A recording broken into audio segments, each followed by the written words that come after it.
The scream cut through the music like a blade. Not a scream of pain. Something worse. The kind that rips out of your throat when your brain can't process what your eyes are seeing. Priya Nolan set her champagne glass down slowly. Across the Meridian Grand Ballroom, Chicago's most exclusive venue, the kind of place where a table cost more than most people's cars, every conversation had stopped. Every head turned toward the entrance. And Priya understood why. Danny Osei was standing at the top of the curved marble staircase. Danny, who cleaned Priya's bathrooms, who ironed Priya's blouses, who had spent the last 7 months on her knees scrubbing grout from Priya's kitchen tiles for $14 an hour. That Danny, standing in a dress that made every woman in the room look like they'd dressed in the dark. Ivory silk. Not white ivory. The kind of color that exists only in certain light, shifting like water. Thousands of hand-stitched glass beads ran from the neckline down to the floor in cascading rivers. The cut was architectural, precise, the kind of precision that doesn't come from a machine. Is that... Someone behind Priya breathed, then stopped. That's an Adiz original, a man said. His voice broke on the last word. I covered the Adiz runway show in Milan. That dress. That's the dress. From the closing night. That dress isn't for sale, a woman whispered. It was never for sale. The family keeps all the closing pieces. Priya felt the floor tilt beneath her heels. No. This wasn't how tonight was supposed to go. 3 days earlier, Priya had been standing in her walk-in closet with 2 of her closest friends, Jade Moreau and Skylar Fitch, watching Danny fold a cashmere throw on the bed in the next room. I have an idea, Priya had said, in a voice loud enough to carry. She'd walked to the bedroom doorway. Danny. A pause to make sure Jade and Skylar were positioned behind her. I'm hosting a table at the Meridian Gala on Saturday, the charity event. You've probably seen the invitations on my desk. Danny had looked up, brown eyes steady. She never reacted too much, which Priya had always found irritating. Tickets are $8,000 each, Priya continued. I've decided to give you one. A silence stretched. It's exclusive. Everyone who matters in this city will be there. I thought you deserved a night out. She'd let the smile sit long enough to sting. Wear whatever you have. I'm sure you'll find something appropriate. She turned back to her friends. They'd made it to the hallway before the laughter started. Quiet, vicious. A sound Priya would later wish she could take back. Did you see her face? She's going to show up in something from Target. The whole room is going to know she's the help. Behind the half-closed bedroom door, Danny had stood very still folding the cashmere throw. Her hands moving on habit while her mind moved somewhere else entirely. She'd let the laughing voices fade down the hallway. Then she'd set down the throw, walked to her bag, pulled out her phone, stared at a contact she hadn't called in 6 months. Pressed call. Mama, she said when the line picked up, I need the ivory dress. Here's what Priya Nolan didn't know about the woman scrubbing her floors. Danny Osei's mother was Adiz Osei. If you didn't recognize that name, you weren't in fashion. Adiz had built one of the most respected design houses in the world from a single rented studio in Lagos. By the time Danny was 12, Adiz gowns were on Grammy stages and royal balconies. By the time Danny was 16, museums were requesting pieces for permanent exhibitions. By 20, Adiz's work had been on the cover of every major fashion publication on 3 continents. Danny had grown up inside that empire. Private schools, apartments in London and New York, front row seats at every show, a name that opened doors so fast, she'd never once had to knock. And that was the problem. At 24, Danny had realized she didn't know who she was without the name. Every friendship, every opportunity, every room she'd ever walked into. It had all come through the door of being Adiz's daughter. She couldn't separate herself from the inheritance. Couldn't know if anything she'd built was actually hers. So she'd made a deal with her mother. 1 year. Completely anonymous. No access to family accounts. No using the Osei name. A real job in a real city starting from nothing, to find out who Danny was when the name was stripped away. Her mother had cried. Then agreed. One condition. If Danny ever truly needed her, she would be there within 24 hours. Danny had chosen Chicago, found the housekeeping agency, moved into a studio apartment with secondhand furniture and a mattress that was too soft. She'd learned what tired felt like in her feet. She'd learned what it meant to be invisible, to stand in a room and have people look past her, through her, around her, people like Priya Nolan who spoke to her the way you speak to a piece of furniture. She'd planned to finish the year. Then Priya had stood in the doorway with that smile, and everything had changed. Danny stared at her phone after the call ended. She'd given 7 months to this experiment. She'd proven what she needed to prove. Time to remember who she was. The package arrived 18 hours later. Not by courier van. By a black car with a driver who buzzed the apartment intercom and handed her a sealed garment case, followed by 4 more people. Her mother's head stylist, 2 assistants, a makeup artist, all of them carrying black cases of their own. "Your mother sends her love?" the stylist said, unzipping the main garment bag. "And her best work." The ivory dress came out like a living thing. It shifted in the apartment light, the glass beads catching and scattering every photon in the room. Danny had seen it once before, on the runway in Milan under stage lights, as the closing piece of her mother's most acclaimed collection. Critics had called it architectural poetry. A museum in Amsterdam had offered to buy it. Her mother had declined. And now it was here, in a studio apartment with second-hand furniture. Because Priya Nolan had wanted to see a housekeeper embarrass herself. There was a note in the garment case, handwritten. "You were never invisible. You were just choosing to be quiet. Come home when you're ready. Mama." Danny folded the note carefully and put it in her pocket. Then she sat down in the chair they'd set up by the window and let them get to work. 5 hours later, she looked in the mirror. The woman looking back didn't look like a housekeeper. Didn't look like Adi's daughter playing dress-up. Didn't look like anyone's idea of anything. She looked like herself. Finally, fully herself. She picked up her bag and walked out. Back in the ballroom, Danny descended the marble staircase. The crowd parted, not on purpose, not with any intention. The way crowds part when something moves through them that they don't quite know how to stand next to. Phones came up. Voices dropped. Someone near the bar actually dropped their drink. Priya was frozen. Jade had reached out and grabbed her wrist without realizing it. Danny crossed the ballroom floor like she'd been crossing ballroom floors her whole life, which she had. She moved through the parted crowd with no urgency, no performance, no anger on her face. Just a calm so complete it was almost unsettling. She stopped in front of Priya. "Mrs. Nolan." Her voice was warm. "Thank you so much for the invitation. This was incredibly generous of you." Priya's mouth moved. No sound. "You told me to wear whatever I had." Danny touched the dress once, lightly, at the waist. "I hope this is appropriate." Somewhere behind Priya, a man laughed. One sharp burst of startled sound, quickly swallowed. Jade had let go of Priya's wrist. Her voice was barely a breath. How did you, that dress? I know that dress. That's from the Adi's Milan show. My mother made it." The words dropped into a silence so complete that half the ballroom heard them. Jade's voice cracked. "Your mother is Adi's?" Danny tilted her head slightly. "Adi's Ose. Perhaps you've heard of her." Then the room erupted. Not all at once. In waves. A gasp. Then a ripple. Then the full roar of 200 people simultaneously processing the same impossible information. Priya stood at the center of it like a woman in the eye of a storm, and unlike storms, this one wasn't moving around her. This one was looking directly at her. Priya found out what it felt like to become invisible inside of 20 minutes. The conversations that stopped when she approached. The eyes that slid away. Jade had walked off without explanation. Skylar was on the far side of the room having what looked like an animated, horrified conversation with someone Priya didn't recognize. Meanwhile, Danny was surrounded. Fashion editors. Executives from brands Priya had been trying to get meetings with for 2 years. The chairwoman of the charity. The venue owner.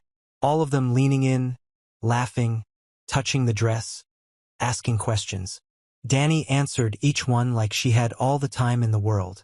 Priya's husband found her against the far wall. Nate Nolan was not a man who raised his voice. He didn't need to. 43 years old, built a commercial real estate empire from the ground up, the kind of man who communicated everything essential without changing his expression. He leaned in close.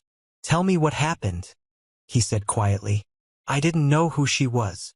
You invited our employee to a charity gala as what, a social joke? And she turns out to be Adiz Osei's daughter." He paused. "That's not a sentence I expected to say tonight. I didn't know. You were cruel to her for 7 months without knowing." His voice didn't change. "What exactly did you think you were doing?" Priya said nothing. The Osei family has business relationships with every major development firm in Europe and 3 of the largest commercial real estate funds in the world. Nate's jaw was tight. Adiz Osei personally sits on the board of 2 major foundations that we have been trying to partner with for 18 months. "Do you understand what you've done?" Priya's throat closed. "Fix it," Nate said. "Tonight, or tomorrow you'll be fixing it without my name." He straightened his jacket, walked away, and Priya stood there, alone in the middle of the most exclusive gala in Chicago, for the first time in her adult life understanding what it felt like to take up space in a room and wish you didn't. She waited until the crowd around Danny had thinned. Then she crossed the room. She walked the same marble floor she'd walked 100 times at events like this, but it had never felt this long before. "Danny," she kept her voice steady by force of will. "Can I speak with you for a moment?"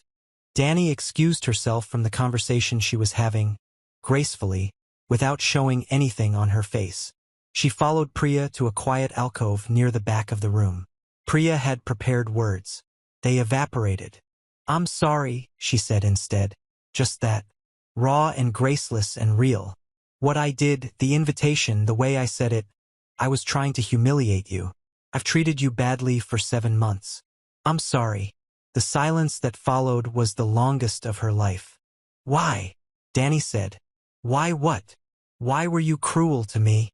Her voice carried no accusation. Genuine question. Priya opened her mouth. The honest answer was embarrassing in its smallness. "Because I thought you couldn't do anything about it. Because you were safe to be cruel to." She didn't have to say it out loud. Danny watched her face and understood. "That's what I thought," Danny said quietly. "You weren't cruel to me because of anything I did.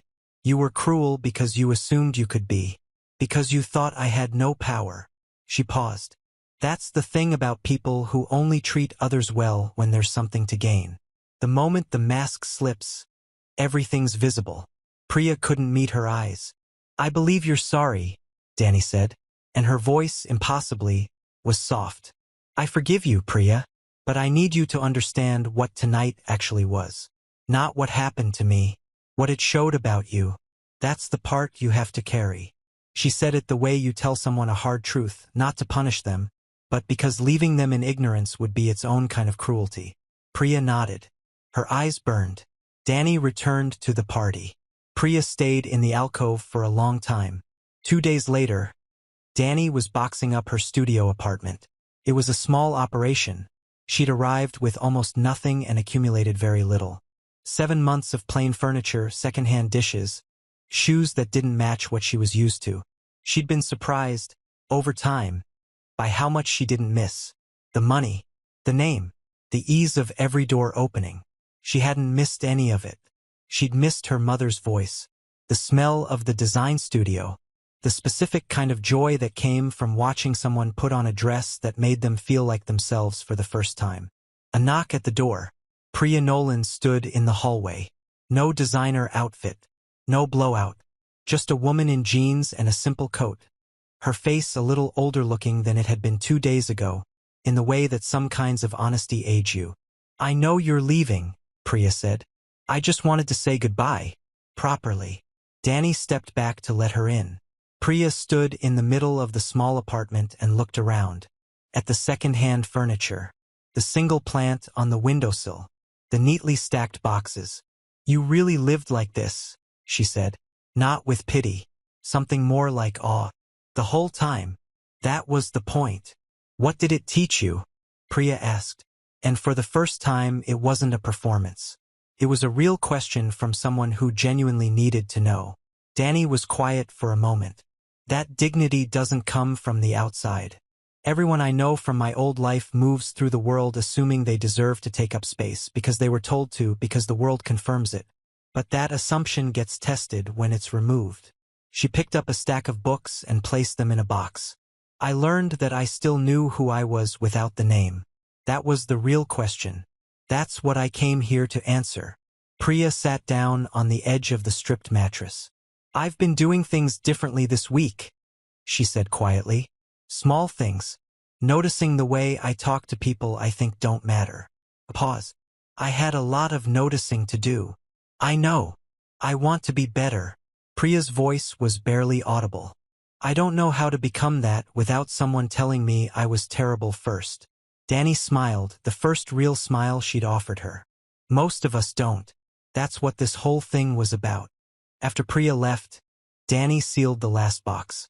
She stood in the empty apartment for one moment, looked at the walls where she'd spent 7 months becoming someone she'd always almost been. Then she picked up her bag and walked out without looking back. The Invisible Line collection launched 8 months later. Paris. Private venue near the Seine. The guest list included fashion editors, artists, celebrities who moved between continents like weather. Adiz stood at the door greeting arrivals in a red dress that had taken 3 months to make. But in the front row, 50 seats had been reserved. 50 people who had never attended a fashion show in their lives.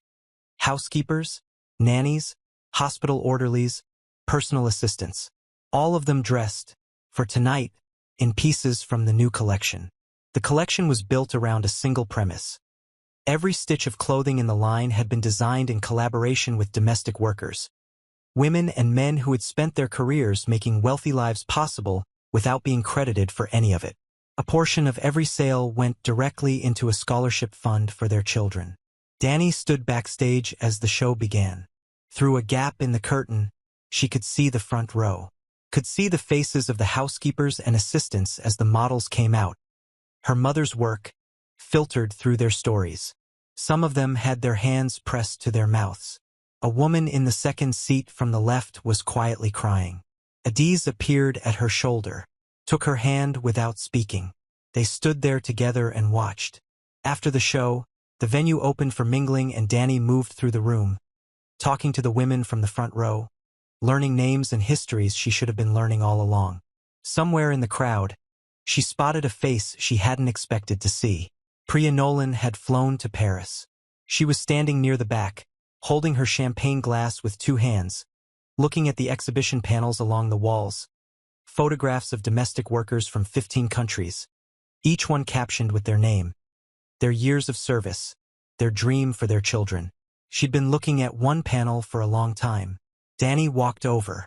"You came," she said. Priya turned. Her eyes were red at the edges. "I needed to see it." She gestured at the room, at the front row women still laughing with each other, at the collection, at the photographs.